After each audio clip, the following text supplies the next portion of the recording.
에베소서 2장 13절입니다. 이제는 전에 멀리 있던 너희가 그리스도 예수 안에서 그리스도의 피로 가까워졌느니라. 아멘. 11절과 12절에 우리, 그때의 우리를 또 바꿔서 말하면 멀리 있던 자입니다. 우리 13절에 뭐랬어요? 이제는 전에 멀리 있던 너희 그랬죠. 우리는 그때 멀리 있었던 자. 누구로부터 멀리 있었습니까? 하나님으로부터 멀리 있었던 사람들입니다. 이게 우리가 하나님으로부터 스스로 멀어진 것하고 하나님이 죄인인 우리로부터 멀어져 있는 그 상태를 계속 유지하심. 하나님도 우리로부터 떨어져 있음, 두 가지를 다 포함하여 말하는 겁니다. 하나님은 부정한 데 계시지 않습니다. 우상 숭배한 데 가서 막 제사상 차려놓고 거기서 하나님 부르면 하나님이 오냐? 이건 귀신이 오는 거고요. 하나님은 그런 데 안 옵니다. 그래서 가까워지려면요, 우리가 하나님께 가야 되고요, 하나님은 우리 쪽으로 오셔야 됩니다. 같이요. 동시에. 우리 가봤더니 하나님 안 계시고 하나님이 가까이 나오는데 우리가 다시 멀어지고 그러면 안 되겠죠. 이게 무슨 뭐 게임하듯이 되는 게 아니고요. 우리 실제 생활에서는 이건 참 복잡합니다.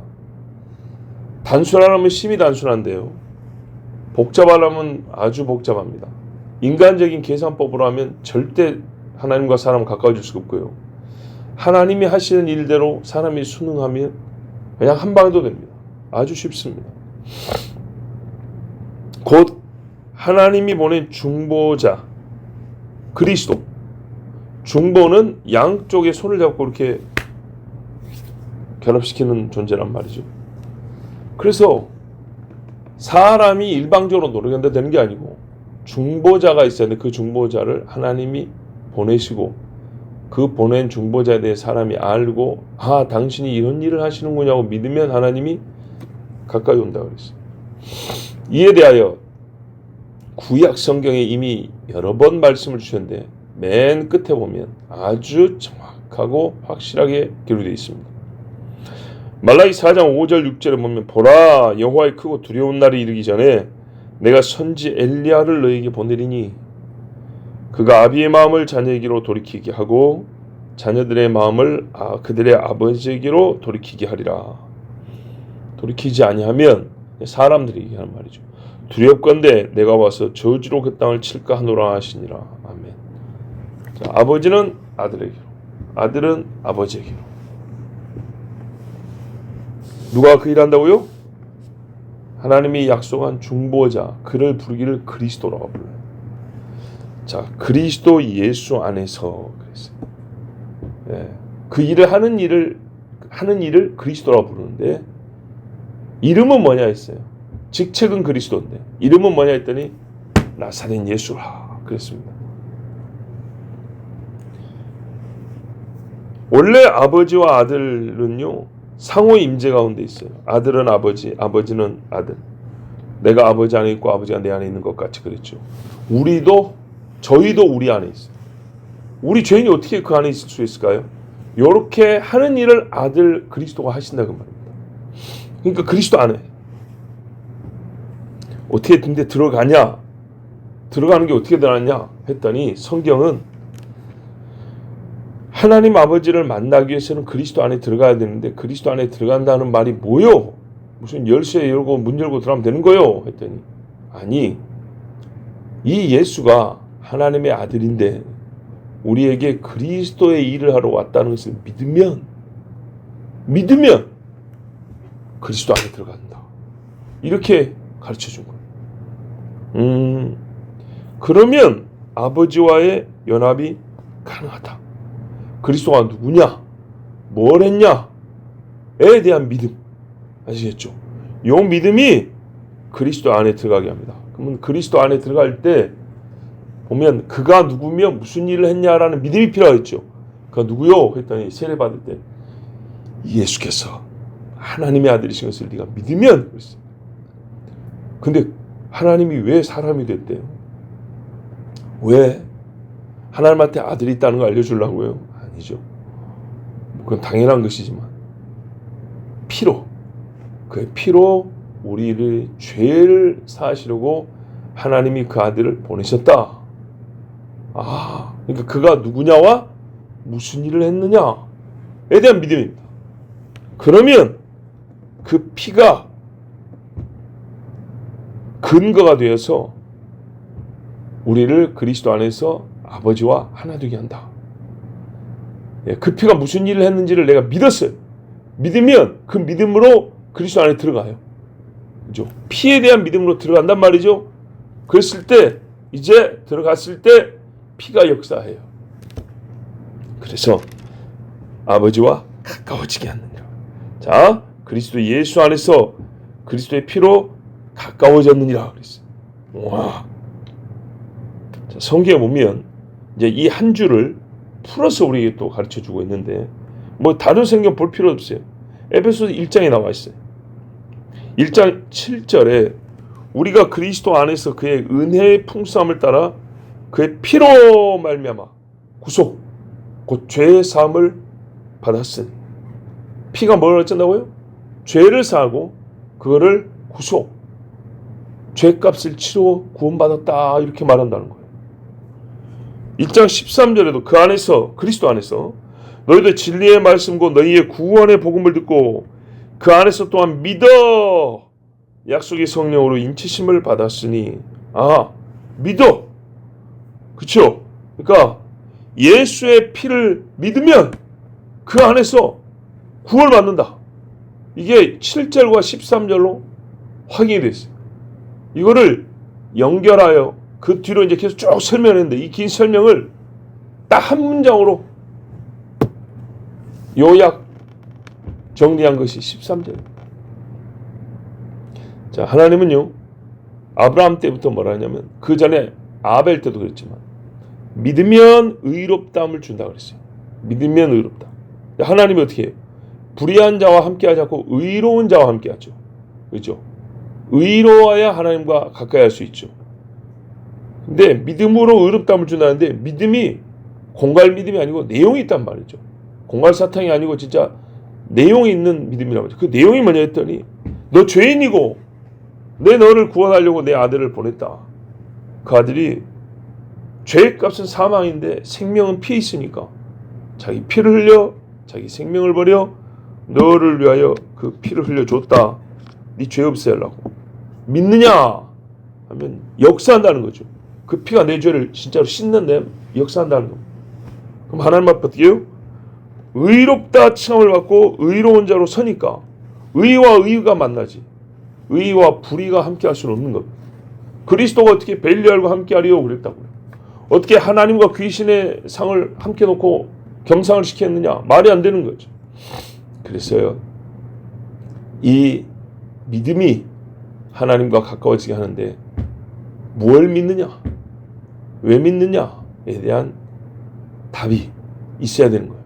그랬을 때 나는 하나님 앞에 죄인이고 내가 죄 지은 그 하나님은 나를 사랑해서 자기 아들을 피 흘려 죽게 하셨다. 대속하여 죽게 하셨다. 이 믿음을 가지면 하나님이 나를 위하여 하신 일을 믿는 거잖아요. 그래서 아버지와 다시 가까워지게 됐다. 이 말씀입니다. 이 놀라운 변화가 에베소와 우리 이방인 신자들에게 일어난 일입니다. 정말 신비롭고 크고 정말 이 뭐라고 할까? 위대한 일이 일어났습니다. 어떤 분은 이렇게 말했어요. 우리 신앙의 소위 실패라고 하는 거예요. 우리 신앙에 이제 저런 거 말을 좀 우리가 좀 덧붙인다면 무기력, 무딤, 밋밋함, 열정 없음, 신앙의 미지근함 어디서 오냐? 하나님이 나를 위하여 하신 그 위대한 일에 대한 묵상이 없다. 내가 구원받은 일이 얼마나 큰 일인가에 대한 감각이 없다. 즉 이 구원에 대한 사고가 작고 구원에 대한 인식이 약하고 그러면 우리 신앙은 약하고 찌그러지고 조그말 수밖에 없다. 조그마기만이냐. 청양고추는 이 오이고추는 물 맛이잖아요. 맛이 없잖아요. 청양고추는 무지하게 맵잖아요. 예. 신앙에 이렇게 진한 맛도 없고 확실한 신앙의 소위 요즘 한국식으로 보면 색깔이라는 것도 없고 왜 그러냐.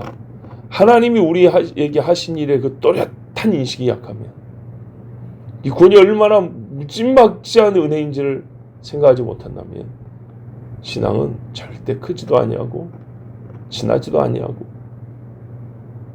그 빛이 환하게 빛나는 그런 불도 되지 못하고 시들시들하다 이 말입니다.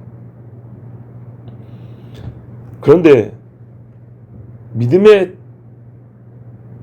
큰 선배라고 하고 믿음이 큰 사람이라는 우리 사도들의 글을 보면 말입니다. 이 일에 대하여 진짜 말할 때마다 깊고 높고 넓고 진하고 거대한 스토리로 우리에게 들려준단 말이에요. 그죠? 우리 구원 뭐 예수 믿으면 좋은 데가 아직 아니라 창세전에 찬 숭아를 봐보세요.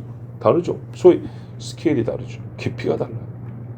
왜 그렇게까지 깊이 생각해야 되는 겁니까? 그냥 니나 나나 예수 믿고 천국 다 가는 거 똑같은 거 아니에요? 그러면 사실 그런 사람은 시험에 들기 좋습니다. 수없이 말했을 거예요. 설교를 하고 글을 쓰고 편지를 쓰고 개인적인 대화에서도 예수님의 구원에 대하여 수없이 말했을 거예요. 근데 이 수없이 말함이 이 바울 같은 사람이 예수에게서 떠나지 못하도록 하나님과의 가까워지면서 멀어지지 못하도록 만드는 자기 스스로 동해오는 복음의 동아줄 같은 거예요. 다윗이요.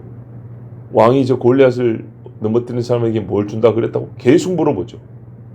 옆에 사람들은 네가 어떻게 골리앗을 이긴다고 자꾸 그렇게 쓸데없는 질문을 하냐. 그리고 아까 한번 말했으면 알아먹어야지. 그걸 뭐하러 계속 물어보냐. 그걸 못 알아먹었냐. 알아먹었지. 근데 계속 물어보는 건요.